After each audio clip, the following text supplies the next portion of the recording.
Hi, welcome. This is Dr. John DeMartini. This is one of the most amazing and inspiring shows that you can listen into. If you want to be on the edge of your seats, if you want to open up your heart, if you want to expand your mind, and you want to meet incredible people, stay tuned because you're just about to experience a transformative radio show that will change your life. And you're listening to the Dr. Pat Show that's coming up right next. Welcome to the Dr. Pat Show. Talk radio to thrive by. Powerful, inspiring, and coming to you live, bringing you stories of people like you and me, busting through and living life full out. Get ready to dare to wonder what your life would be like if you knew you could not fail.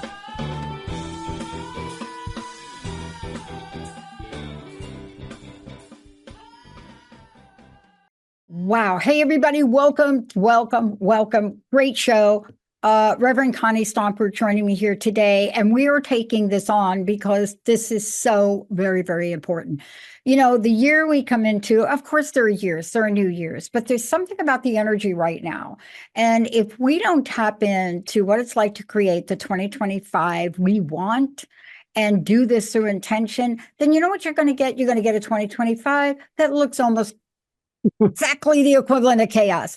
Reverend Connie, Dr. Connie, this is a great topic. Okay, let's talk about what they didn't cover in the movie The Secret. And that is, what is creating through intention? What does it really mean? Well, for me, creating through intention, it's a good time to talk about it, not only for the reasons you said, but because people are setting their own goals at this time.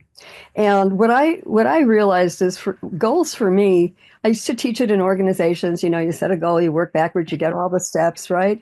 But I didn't find in my life that I could actually control the outcome or control the timing of the outcome. And often people set these wonderful goals. Some people are great at it. Other people, like a couple months down the line, they're just discouraged. They feel like a failure. They weren't able to control the outcome. They were doing all the right things. And for me, intention is the core difference is that mostly we look at creating forms out there, relationships, jobs, whatever. And we hope and we expect and we want the essence of the experience to come from that form. In creating through intention, we're looking at the vibration of the essence we want. And for me, it's trusting spirit actually knows more forms than we do that can resonate with that essence. Yeah. You mentioned The Secret. The reason this is important is in creating through intention, what we're doing is holding and energizing that essence that we want to create in our lives. Yeah.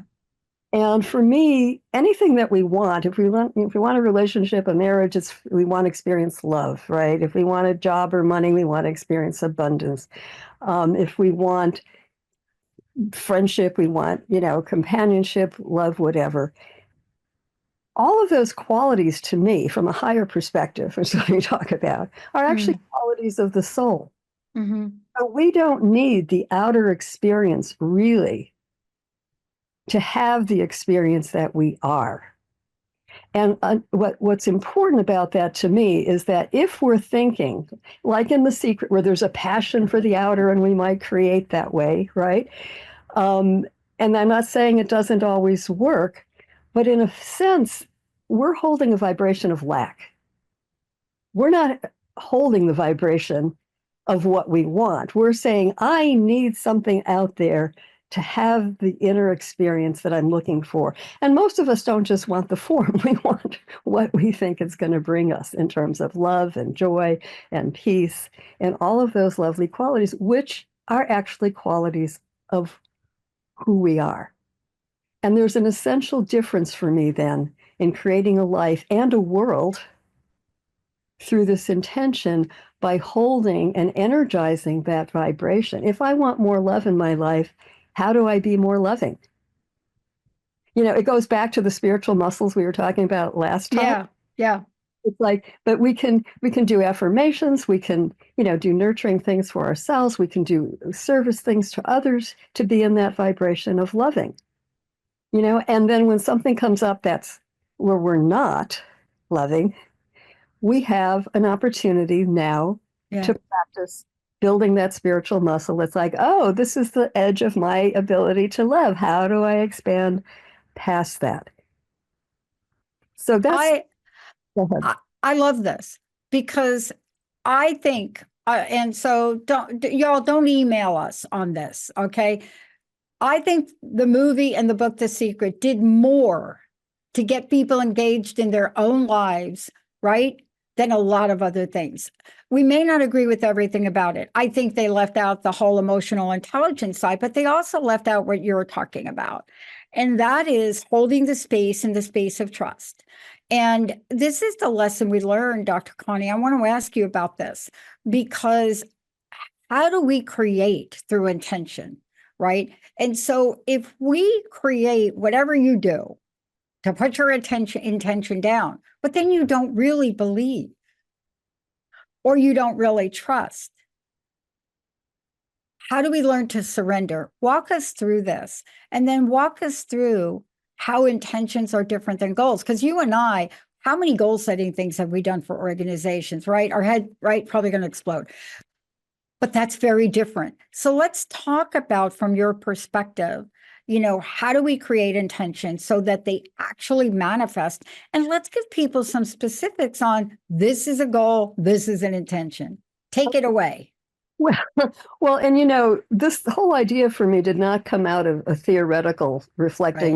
Right. This came out of experiences I had, because when I was in the doctorate program in the seminary, I was working with goals and intentions, and the goals would fall apart and the intentions would start manifesting. And I went, well, I can't control outcomes. I can't control the endpoint with goals, because goals are a direct set endpoint that we either succeed or we don't succeed, right? We either get it or we don't get it. For me, an intention is that quality of experience that we're wanting, we're holding in that vibration, and it's directional. One of my trigger points is customer service. I teach customer service, so I'm talking to a customer service person that's not customer service oriented. I get, and it's like, no, it's like what's the intention that I want here? How do I then manifest it? So in a way, in intentions, we're relinquishing the outcome rather than trying to control the outcome, because we're trusting that spirit it's a higher perspective, that spirit has the whole plan, the highest good in mind, right? And if my intention is loving and to manifest more loving in my life, then I have to participate in that. I can't be the one saying, okay, as soon as they're loving out there, I'll be loving here. Or when the world is loving, then I'll feel safe to be loving and extend myself. It's like we're co-creating our own life and the world together. And if we want that to be more loving, more joyful, we need to bring forward that vibration, that essence in the world. Instead of an endpoint, an intention is always directional. In any moment, I mean, let's say I want to, I'm doing a health goal and I want to lower my blood sugar. It's like, okay, I ate the candy. It's like the next moment I can choose to eat something healthy. Right. Right. I blew it yesterday. Today, I have another choice. It's not like, oh, I'm never going to reach my goal. Give up, failure, discouragement, a goal. And it keeps us present because it's like, okay, what do I want in this moment? It's not what did I do the last moment. Yeah. What is my new in this moment? The other thing I find is different is like, in the organizational thing, all the steps. Well, I would stay stuck. If I didn't have all the steps to get where I wanted, my wheels would run, the analytical part would, wow, how did I? It's like, no, it's like, I don't have to figure it out. What intuitively am I getting to do first? How do I take that first step? Because I found that if I find intention is working with spirit's energy. If we're setting goals, it's almost like a rowboat. We're doing it all. We're doing it the hard way. We have to do everything. We have to figure out everything. I see intention like a sailboat. Spirit is the wind. Yeah. We're holding the focus. We're holding on to the rudder. We're not just letting the boat just say, okay, whatever. We're taking our part. It's not that we're not doing, but we're doing things I find more that worked for me was intuiting things from spirit. And that implied that I was making contact with my higher self, with spirit.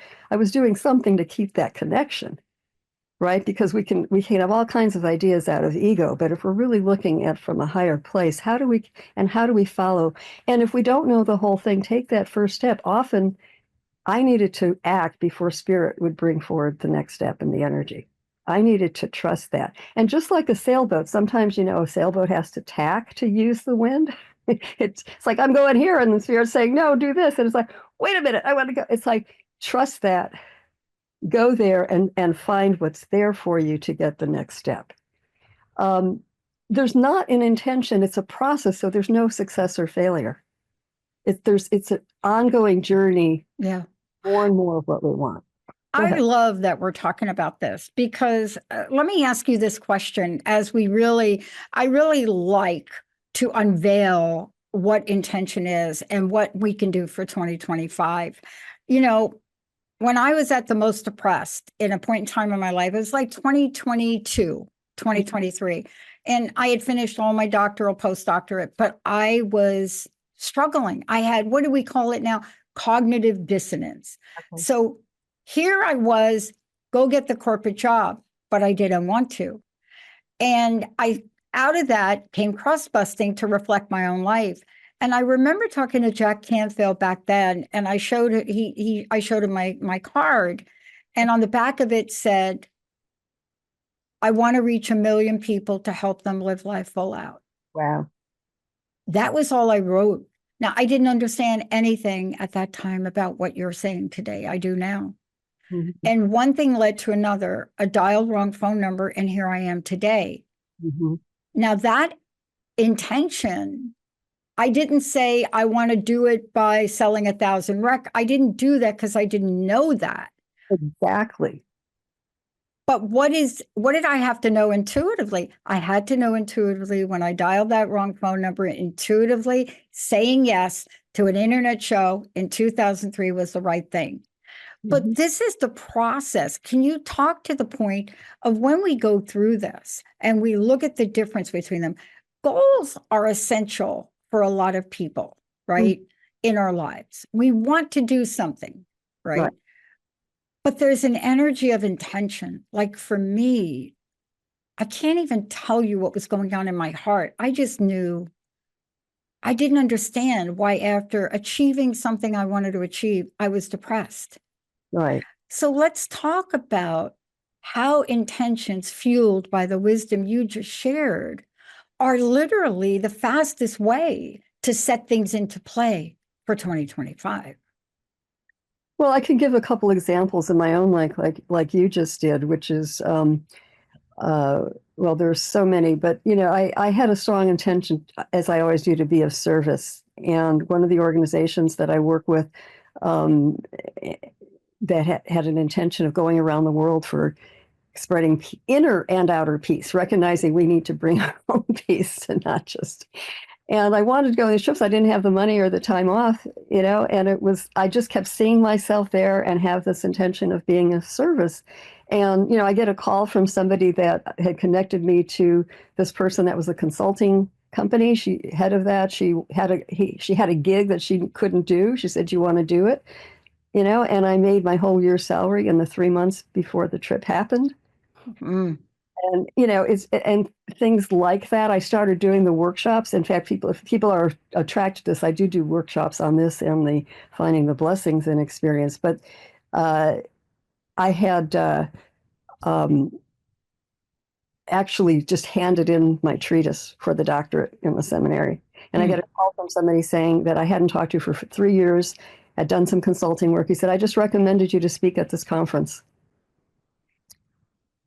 And I spoke at the conference, and the backstory was great. He was doing a leadership training in a nearby town, and the manager came up to him at break and said, "Besides being the manager of this bank, I also am a head of a spiritual organization. We're doing a symposium. We need another speaker. We think we want it to be female. My intuition tells me you know someone." And he was like, "Yes, as a matter of fact, I do." So I not only do I do this talk, which I'd never thought about doing, although, the treatise was on all this material. So this is the interesting thing. And so then she's watching the video. They did a video. She said, "You're the only one that really did the essence of what we're talking about. And I'd love for you to do a workshop."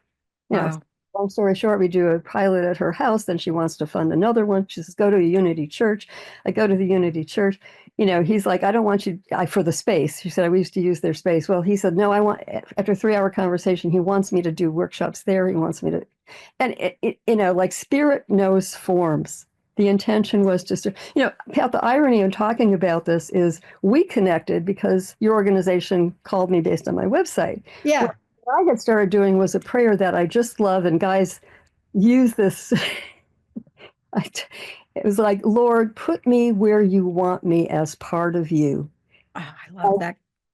I love that too. I want to be of greater service, use my gifts, talents, abilities, however, for your purposes.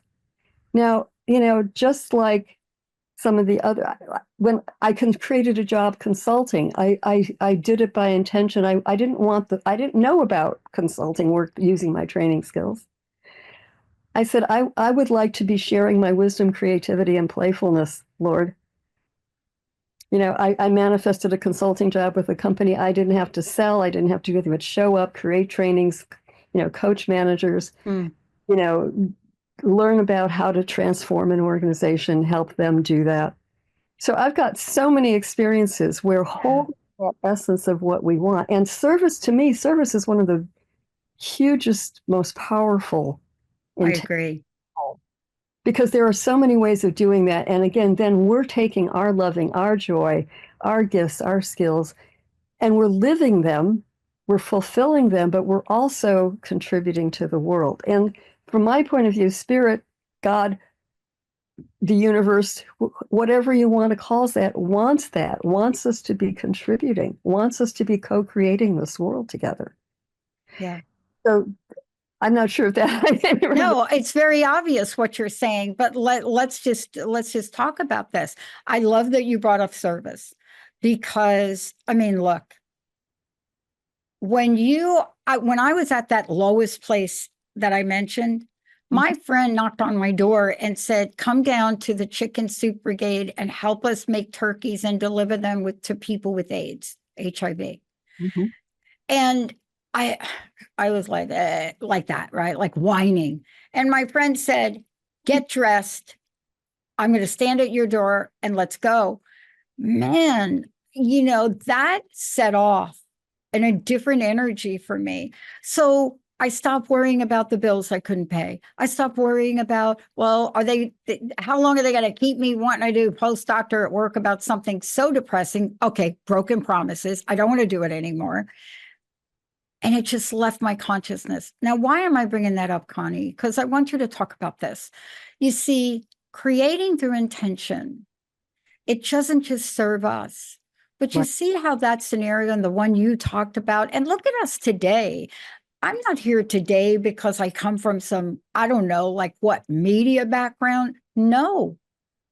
I was a depressed person who wrote on the back of a card, I want to help 1 million people live life through full out through crust busting. But this is how we can set 2025. Let's talk about how we can do some of these living soul qualities that are inside each of us to create the most incredible year in our lives, right? Because intention can do that, can it? Well, because intention is, as I said before, living the soul qualities we are. We're choosing to focus on one or more of those, and we can energize those in a number of ways. I did a study in my doctorate around this, and people did all kinds of things. They wrote affirmations, they got images, they would play basketball, thinking about the intention, all of that kind of stuff. There's numerous ways of doing that, but the difference is we're holding a clear vision, and I call it a heartfelt vision or intention. If it's just something my ego wants, I don't know that the spirit is going to, or the universe is going to cooperate with that. But if we have a heartfelt, like you did, I want to help people, I want to, live in this essence of giving and service. So we hold the heartfelt vision, and we're flexible about what we, the form, because we trust that spirit can bring in the form that is going to manifest that. We can have an idea of it, but we don't want to be tied to something. Like, I didn't know there was the kind of consulting work that I manifested, that I could use those skills. we're also neutral about the outcome. And I would add to this, we also set it for the highest good of all concerned. We're not just doing this from an ego perspective. We're doing this from a perspective that this is the best for everybody on the planet. And we're surrendering to God's will, the universe, whatever you want to call it, that knows better than we do. Like the way you created or some of the things I created, I wouldn't have known how or what to create that way. In fact, right now, I actually do a prayer group every day for the world with a very similar intention. It's just giving it over to Spirit, the universe, our energy to support the highest good of all concerned. Yeah. We may think we know what the world needs. We may think we know how to, and it's like, there is a higher wisdom. If you're listening to this podcast, you probably at some part of you thinks there is a higher perspective. There is a part of us that's not just, the mind and emotions. And we surrender it, but we listen. It's not that we are passive. We listen intuitively to what can be done. We look for opportunities to express that quality of that intention, to energize it by our actions and the things that we do. And we take action in that intention. We don't just, sometimes I have had things just happen and come to me. Mm-hmm.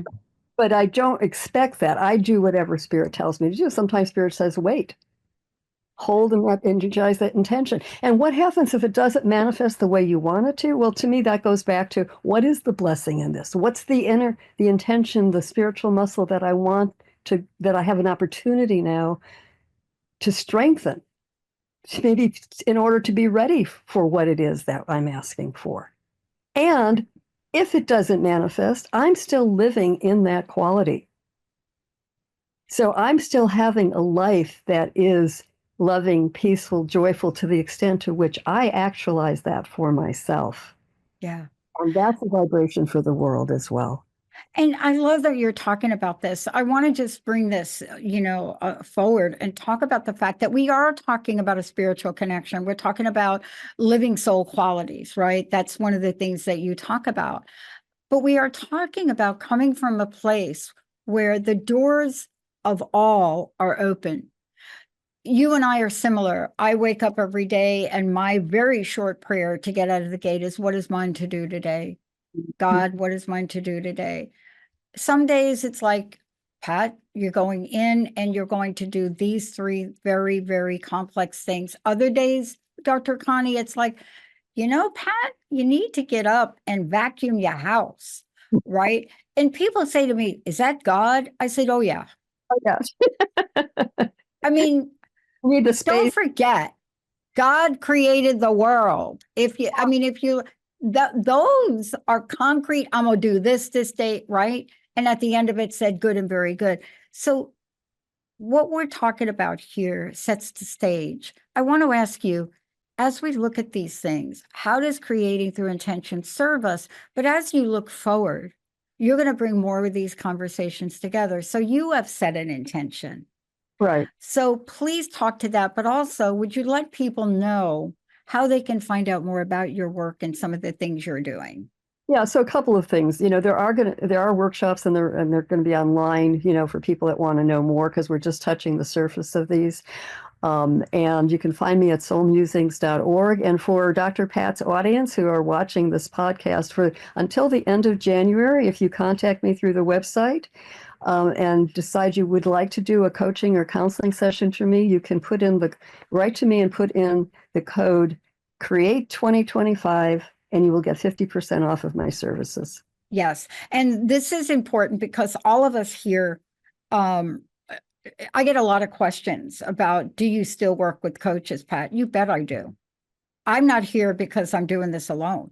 Right. I have 5 different people I work with for 5 different things. Why? Because it's heavy on my shoulders to try to carry it without help. And that's what you're offering people is, you're listening to this today. Do you really want to create that year? Do you want some help setting that intention? Do you want some help maintaining that level of peace and serenity, but still action through it? That's what you're talking about today, aren't you? To help people with. Absolutely. And just, set an intention to live an intentional life this year. Live in those qualities of soul that you are, and you are. And know that no matter what manifests on the outer, you can contribute that vibration to the world for more love, peace, and joy in your own life and in our collective life together.